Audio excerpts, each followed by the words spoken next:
Hallelujah, Jesus. Yes, Lord. Salamat, Panginoon. Ito pong aming panalangin na may pagsamba. In Jesus' name, Amen.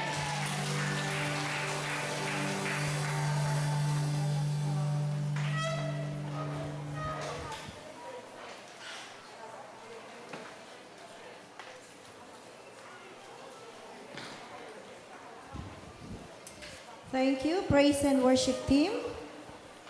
This morning, we have Jacob Hariyad with us.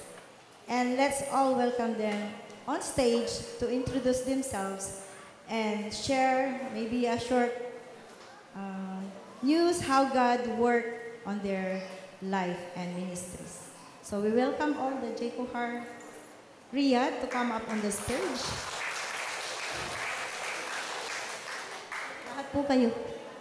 Yes po. Yan lahat po kayo. Si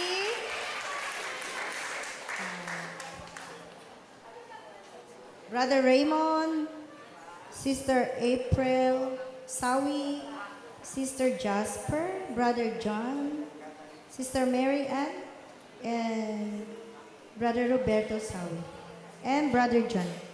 Okay?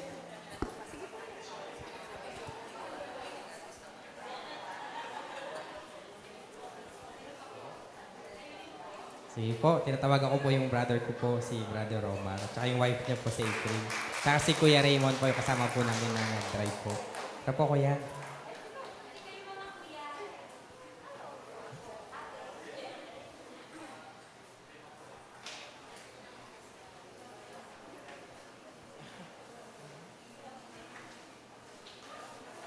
Praise God po. Salamat po sa Panginoon and salamat po sa Jaco Heart. Through the church is nakakilala po kami sa Panginoon. Opo, praise God from Riyadh. Kasama ko po si Mama. Sa Tarlac po kami nanggaling po. Tapos si Papa, si Mama Mary Ann po. Then, nahiya po sila. Ay, sorry po. Si Mama po, Mama Mary Ann, si Kuya Raymond po. Taga ano po siya, Concepcion Tarlac po. Si Papa po, si Roberto po, name niya po. Si Sister Jasper po, kaibigan po namin. Galing din po siya sa Taif po. Then si Sister April, wife po siya nung brother ko po, si Brother Romar po. And we're so much happy po na makasama po kayo dito po sa, actually, dati pinapanood lang po sa online. Pero ngayon, offline na po siya. Praise God and praying po na hindi lang po Riyadh or Tarlac yung pupunta dito. Punta rin po kayo sa Riyadh. And let's worship the Lord. Opo, salamat po kasi po, actually, ako din po yung nakakilala sa Panginoon. Ako po yung unang nakakilala sa Panginoon sa Riyadh po. And praise God, din po sila. Mama din po nung nakauwi po. Yun, nakakilala na din po sila. Unti-unti po, lumalago sa Panginoon. Praise God. Na dati po noon is, ano lang, parang OFW, mag-work ka sa abroad. Pero may plano pala ang Diyos sa bawat buhay ng bawat isa. Opo, doon po, as in, kala mo yun na yung pangarap ko. Then, suddenly po, kasi yun po yung pangarap ko before na pumunta ng abroad, makatulong sa family. At the same time, kasi po, ano po ako dati, LGBT. Masaling Miss Gay, may mga boyfriend po ako dati. Tapos nasa Saudi na rin, yun, nagkaroon din ng boyfriend na Saudi din. Pero di alam nila mama. Pero no, meron po yung kasamahan ko sa Jaco Hariyad. Ka-roommate ko po siya, sabi niya, sama ka sa akin mag-church. Then, gwapo kasi siya, kaya sumama ako mag-church.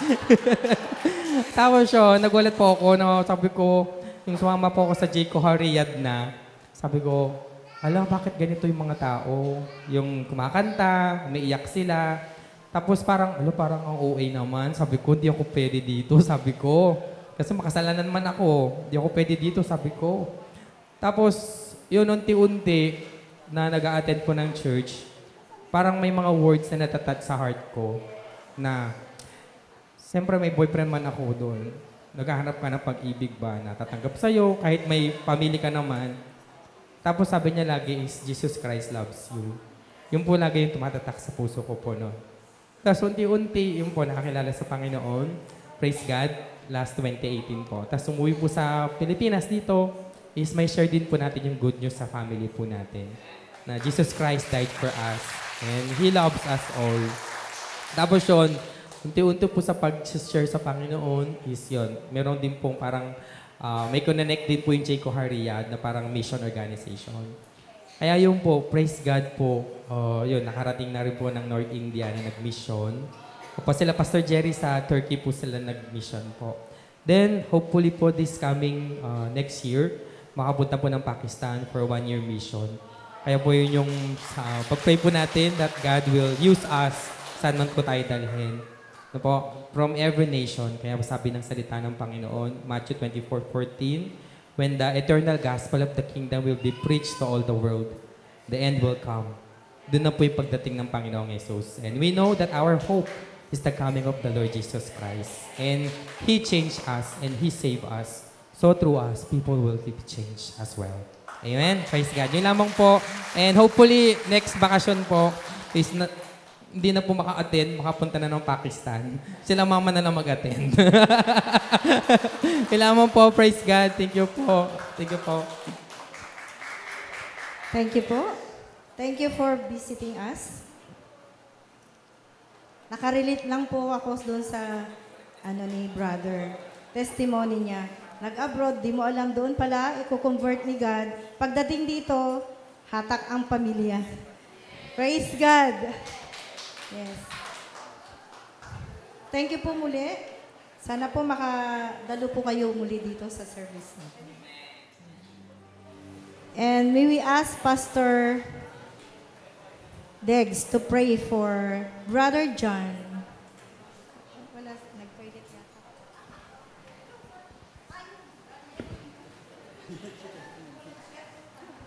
Nais ka po naming ipanalangin. At yung buong family ng Jayco Har, pwede po ba kayong tumayo? Ayan. Hallelujah. Salamat sa Lord dahil tunay nga ng Diyos ay nagbabago ng buhay ng tao. Bagamat imposible sa atin, sa sarili natin, sa Diyos walang imposible. Kahit gaano man tayo kasama, ang Diyos, hindi tumitingin kung ano yung nagawa natin. Tumitingin siya sa puso ng tao kung ano yung magagawa ng taong yan sa ubasan ng ating Panginoon. Amen? Kaya na bliss talaga ako. Itong umiyak na naman. Siyempre, iyak po ng kagalakan sa puso. Ano ba yung isang kaluluwa nagbabalik sa Panginoon? Libo-libong anghel sa saya sa langit. How much more, hindi lang siya, buong family niya. Amen? Hallelujah. Tayo po'y makiisa. Bless po natin ang ating kapatid si Brother John. Dakilang Diyos sa manaming banal ang makapangyarihan sa lahat.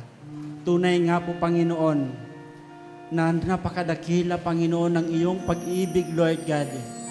Hindi ka tumingin sa anumang kalagayan ng gaano kami kasama, Panginoon. But Lord, tinignan mo kami kung gaano mo kami kamahal, Panginoon, dahil may plano ka sa bawat isa sa amin.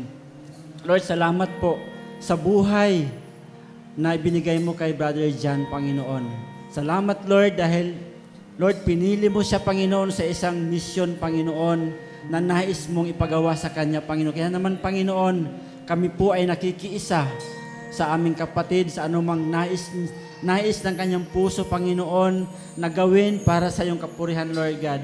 Dalangin namin, Panginoon, na patuloy mong samahan ang aming kapatid na ito, Lord God. Patuloy niyang maranasan ang iyong kapangyarihan.